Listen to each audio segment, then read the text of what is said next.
The afternoon sun filtered through the massive windows of Terminal C at Dallas-Fort Worth International Airport, casting long shadows across the polished floor. The security checkpoint hummed with its usual chaos, the beeping of metal detectors, the shuffle of shoes being removed, the impatient sighs of travelers running late. In line 3, an elderly man stood with his carry-on bag, his hands trembling slightly as he fumbled with his jacket zipper. His hair, white as fresh snow, was neatly combed but thinning. His face was weathered, creased with lines that spoke of decades under harsh sun and harsher circumstances. He wore a simple flannel shirt, slightly too large for his thinning frame, and khaki pants that had seen better days. That on his chest, pinned carefully to his shirt pocket, was a Bronze Star medal. It caught the light as he moved, the bronze surface slightly tarnished with age, but unmistakably authentic. Next, the TSA officer called out, barely looking up from his screen. He was young, perhaps 25, with the kind of confidence that came from authority without experience. His name tag read Stevens. The old man shuffled forward, his gait unsteady. He placed his bag on the conveyor belt with shaking hands, then reached for his jacket. "Sir, you need to move faster. There's a line," Stevens said, his tone sharp with impatience. "I'm sorry," the old man replied quietly, his voice hoarse. "My hands don't work like they used to." Stevens rolled his eyes, a gesture not lost on the people waiting behind. As the old man finally removed his jacket and placed it in a bin, the metal on his chest became more visible. "What's that supposed to be?" Stevens asked, pointing at the Bronze Star with a smirk. "It's my Bronze Star, son. From my service, yeah, right." Stevens cut him off, his voice dripping with skepticism. "You know how many fake medals we see come through here? Especially around Veterans Day." A woman behind them in line whispered to her companion, loud enough to be heard. "Another one of those stolen valor cases, probably." The old man's face flushed red, but he said nothing. He simply stood there, his jaw tight, his eyes fixed on the floor. "Sir, I'm going to need to inspect that," Stevens said, reaching forward and roughly unpinning the medal from the man's shirt. He held it up to the light, turning it over in his hands like it was a cheap trinket. "This doesn't even look real. The engraving is worn off." "That's because I've worn it for 30 years, the old man said quietly, his voice barely above a whisper. "Sure you have." Stevens tossed the medal into a plastic bin with the man's other belongings, the careless gesture making several nearby travelers wince. "Where'd you buy this? A pawn shop? eBay? What does it mean to give grace when you've been wronged?" Share your thoughts in the comments below. Tomorrow, we'll share another story of courage, sacrifice, and the unbreakable bonds forged in service. Stories like these don't just entertain. They remind us of who we can be at our best. Subscribe to Honor Unbroken Stories so you never miss these powerful reminders of human courage. Like this video if you believe every veteran deserves respect, not judgment, and share laughter rippled through the line. Not loud, but enough. Enough to make the old man's shoulders sag. Enough to make his trembling hands clench into fists. "I earned that," he said, his voice stronger now, but breaking at the edges. "I earned every bit of that." "Yeah?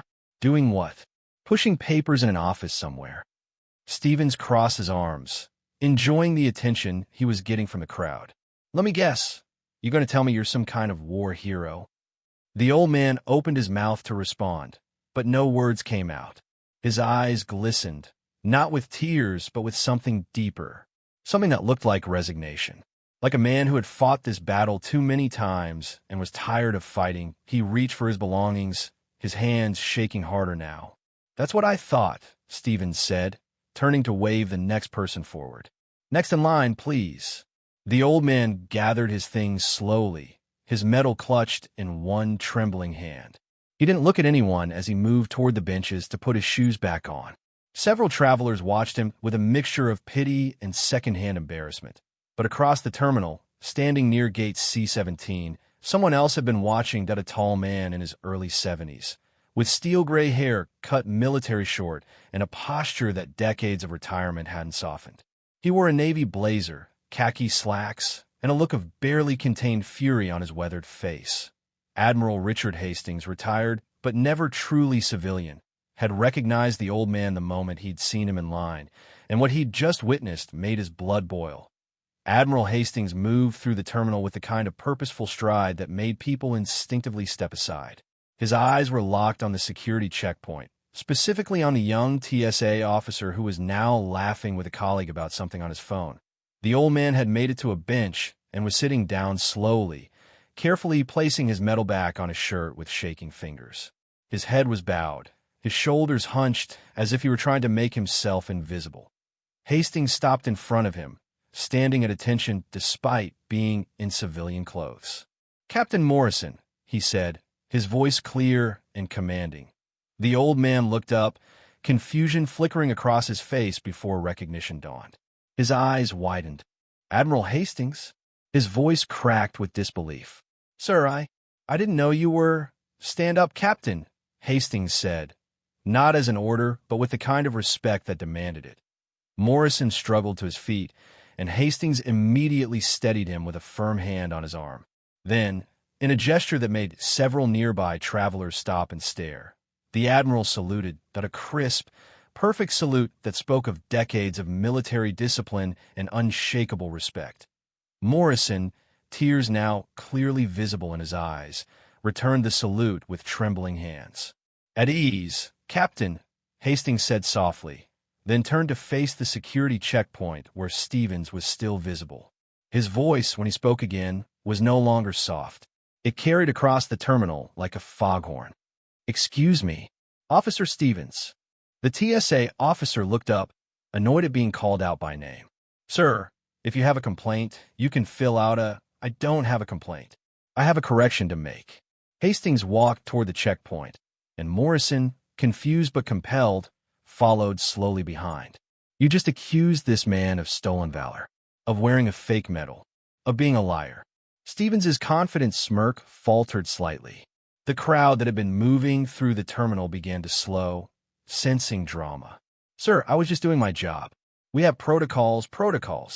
Hastings's voice could have cut steel. "Let me tell you about protocols, son. Let me tell you about the man you just humiliated in front of 100 people. He turned slightly, gesturing to Morrison who stood beside him, looking uncomfortable with the attention. "This is Captain James Morrison, retired United States Navy. And 30 years ago, that medal you threw in a bin like garbage was pinned on his chest by the Secretary of the Navy himself." The terminal had gone quiet now. Travelers had stopped walking. Even the other TSA officers had paused to listen. Stevens opened his mouth, but Hastings cut him off with a raised hand. December 12, 1994. The USS Kitty Hawk was conducting operations in the Persian Gulf. Captain Morrison was a rescue swimmer, one of the best the Navy ever produced. Hastings's voice filled the terminal, every word deliberate and heavy with meaning. At 0340 hours, a helicopter carrying supplies to the carrier went down. Mechanical failure. It hit the water 3 miles from the ship in the middle of a winter storm. 40-degree water, 20-foot swells, winds at 35 knots. Morrison shifted uncomfortably, but Hastings continued, his hand on the captain's shoulder now, steadying, supporting. The helicopter sank in less than 2 minutes. There were 12 crew members on board. Protocol said to wait for daylight. Protocol said the conditions were too dangerous. Protocol said those men were already dead. Stevens had gone pale. The woman who had made the stolen valor comment earlier had her hand over her mouth. Captain Morrison didn't follow protocol. He volunteered to go in. Alone. No backup swimmer because no one else would volunteer for a suicide mission. Hastings paused, letting the weight of those words settle over the crowd. He jumped from a hovering helicopter into 40-degree water in the middle of a storm. He dove into wreckage in complete darkness. He found 7 men still alive, trapped in an air pocket in the overturned fuselage. The Admiral's voice cracked slightly, the first show of emotion breaking through his military composure. 7 men who should have been dead. He brought them up one by one. 5 trips down into that freezing, black water. 5 times risking drowning, hypothermia, or being crushed by debris. He saved all 7. Someone in the crowd whispered, "Oh my God." But that wasn't the end of it, Hastings continued. Because while Morrison was saving those 7, another helicopter was dispatched to assist. It developed engine trouble in the same storm that it ditched a half-mile away. 16 more souls in the water. Morrison's eyes were closed now, his face tight, as if the memory physically hurt. Captain Morrison, already suffering from severe hypothermia, already at the edge of complete exhaustion, volunteered to go back in. This time, he wasn't alone. 3 other swimmers had finally arrived. But Morrison led every single rescue. He coordinated the effort. He dove deeper, stayed longer, worked harder than any man had a right to. Hastings's voice rose with intensity. They saved all 16. Every single person on that second helicopter lived because of the rescue effort Captain Morrison led. 23 souls that night. 23 families that got to see their loved ones again. 23 funerals that never had to happen. The silence in the terminal was absolute. Even the ambient noise of the airport seemed to have faded away. When they finally pulled Morrison out of the water, his core body temperature was 89 degrees. 3 degrees from death. His hands were so damaged from the cold and the wreckage that doctors said he'd never have full use of them again. Look at his hands now. Look at how they shake. Every eye turned to Morrison's trembling hands. The Navy wanted to give him the Navy Cross. Morrison refused. Said he was just doing his job. Said the real heroes were the pilots who kept flying in impossible conditions. So they gave him the Bronze Star instead with a Valor device. Hastings turned back to Stevens, his eyes hard as flint. And you threw in a bin. You called him a liar. You humiliated a man who has saved more lives than you'll ever meet in your entire life.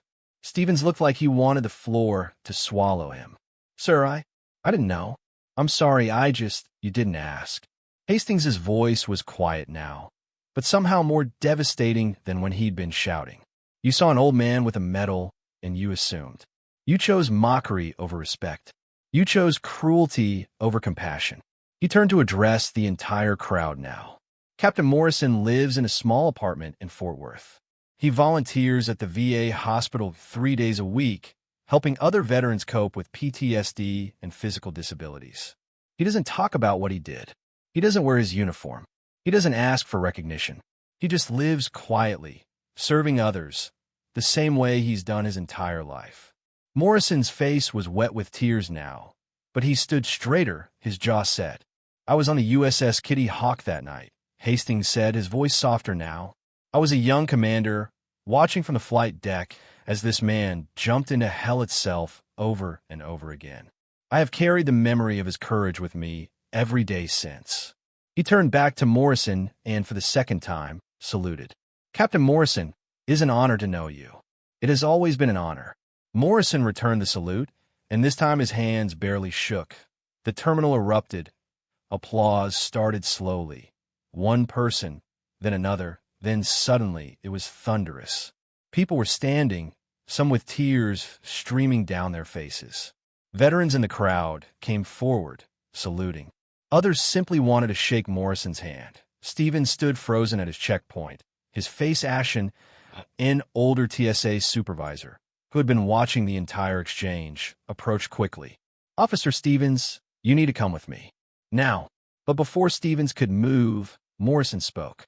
His voice was quiet, but somehow it carried through the noise. Admiral, with respect, the young man was doing his job. Hastings turned, surprised. Morrison stepped toward Stevens, who looked terrified. Son, Morrison said gently, you made a mistake. A bad one. But I've made plenty of mistakes in my life, too. The difference is whether we learn from them. Stevens's eyes were red. Sir, I'm so deeply sorry. There's no excuse for what I said. How I treated you. No, there isn't, Morrison agreed. But there's a path forward. You can let this make you bitter, or you can let it make you better. You can let it teach you to look deeper, to ask questions before making judgments, to remember that everyone has a story. He held out his hand. Stevens stared at it for a moment, then grasped it, shaking it firmly. His face crumpled, and he openly wept. I'm so sorry. I'm so sorry. I know you are, son. Now to go do better. The supervisor led Stevens away, but the crowd's attention had shifted. People were surrounding Morrison now, Not with pity, but with genuine respect and admiration. The young Marine in dress blues approached and saluted sharply. "Sir, it's an honor. Thank you for your service." An older woman with a military widow pin on her jacket touched Morrison's arm. "My husband was a rescue swimmer, too. He would have been proud to know you." A little boy, no more than 7, tugged on his mother's hand. "Mom, is he a real hero?" The mother knelt down and whispered loudly enough for Morrison to hear. "Yes, sweetheart. That's what a real hero looks like." Morrison knelt down stiffly, bringing himself to the boy's eye level. "You know what, buddy? Heroes come in all shapes and sizes. Your teachers, your parents, firefighters, doctors, they're all heroes too. I just did what I was trained to do." "But you saved 23 people," the boy said, his eyes wide. "I did. And you know what? Every single one of them went on to do amazing things. One became a doctor. Another teaches kids just like you. Another built houses for people who couldn't afford them. When you save a life, you're not just saving one person. You're saving all the good they'll do in the world. That's the real magic." The boy smiled, and Morrison ruffled his hair before standing up with Hastings' help. Admiral Hastings guided Morrison to a quieter corner of the terminal, away from the crowd that was still buzzing with energy.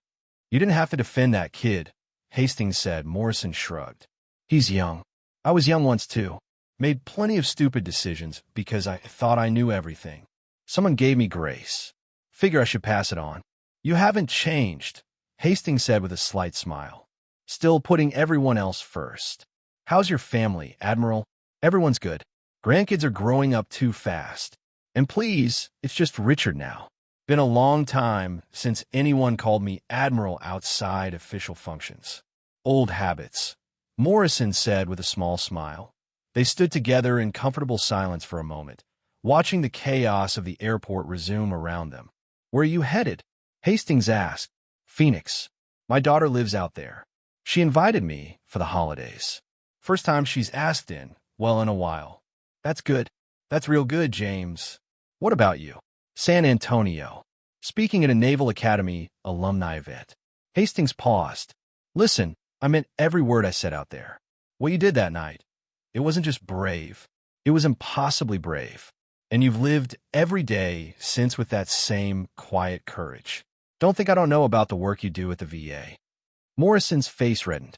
"That's nothing. Just helping guys who've had it rougher than me. Guys who've had it rougher than you." Hastings laughed, but it was gentle. "James, you can barely use your hands. You live on a disability pension. You never married because you said you didn't want to burden anyone. And yet you show up every week and you help others. What else am I going to do? Sit around and feel sorry for myself? Most people would." Morrison shook his head. "Nah, I got to live. 23 people got to live because of that night. I figure I owe it to them to make my life count for something." "James!" Hastings' voice was thick with emotion. "You're a better man than I'll ever be. Now boarding flight 2847 to Phoenix." A voice announced over the intercom. "That's me," Morrison said, gathering his bag. Hastings grabbed his arm gently. "James, one more thing. I'm still connected with some people at the Naval Academy. They're doing a ceremony next month honoring rescue swimmers. Would you come? As a guest of honor?" Morrison hesitated. "I don't know, Richard. That's not really my thing." "I know it's not. But those young men and women need to see what real heroism looks like. They need to know that it's not about glory or recognition. It's about service. And no one embodies that better than you." Morrison was quiet for a long moment, then nodded slowly. "Okay, if you think it'll help." "It will. I promise." They shook hands, and then Hastings pulled him into a brief, firm hug, the kind shared between men who had seen the worst of what the world could offer and chosen to be its best. "Go see your daughter. Enjoy the holidays." "You too, Admiral. Richard." Morrison walked toward his gate still unsteady, but his head held higher. Behind him, travelers were still talking about what they'd witnessed, many of them recording video on their phones to share later. At the security checkpoint, the TSA supervisor had pulled the entire team aside. Stephen sat with his head in his hands, but the supervisor's voice carried. "What happened here today is a lesson for all of us. We see thousands of people every day, Each one has a story. Each one deserves dignity and respect. I don't ever want to see something like this happen again. One of the other officers spoke up. How do we make sure we don't? We ask. We listen. We give people the benefit of the doubt. And we remember that the medal might be tarnished, but that doesn't mean the service wasn't real. That doesn't mean the sacrifice wasn't real. Stevens looked up. I want to write him a letter. An apology. A real one. The supervisor nodded. I think that would be appropriate. And I think you should spend some time at the VA hospital.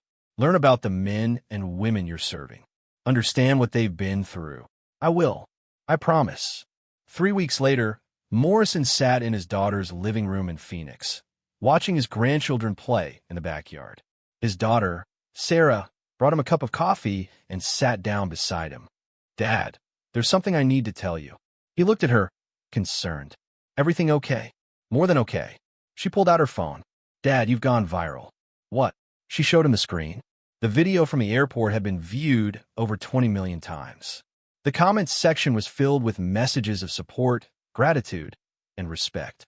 I've been getting calls, Sarah said quietly, from reporters, from veterans groups, from people who want to interview you, honor you, hear your story. Morrison's face went pale. No, I don't want that. I don't want any of that. I know, Dad. I told them all no. She paused. But there's one thing I think you should see. She scrolled to a different video. It showed Stevens, the TSA officer, standing at a podium in front of what looked like a community center. His voice came through the phone speaker. 3 weeks ago, I made the worst mistake of my career. I humiliated a genuine hero because I made assumptions instead of asking questions. Captain James Morrison showed me more grace than I deserved. He taught me that real strength isn't about never making mistakes. It's about how you respond to them. The video showed Stevens gesturing to a group of people behind him. That's why I've started this program. Veterans Voices.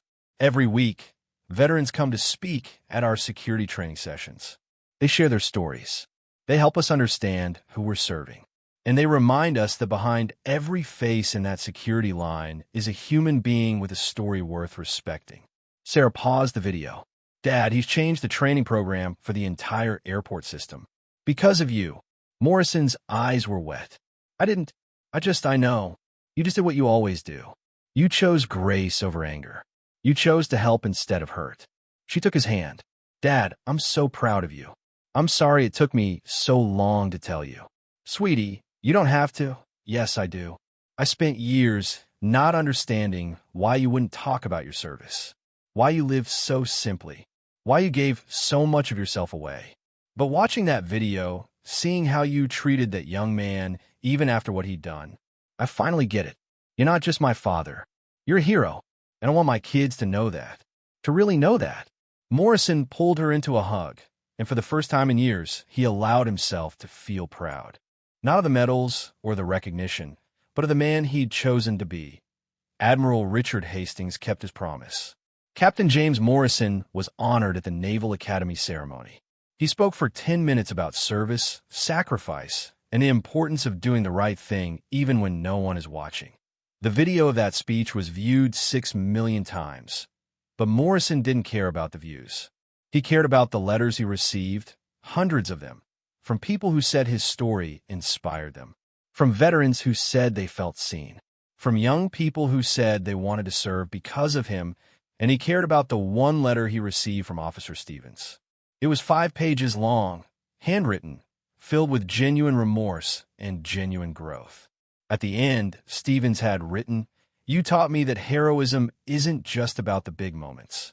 It's about every moment, every choice to be kind instead of cruel, every decision to give grace instead of judgment. Thank you for showing me what a real hero looks like." Morrison framed that letter and hung it in his apartment, right next to his Bronze Star. Because in the end, the medals we earn matter less than the lives we touch, and Captain James Morrison had touched more lives than he would ever know.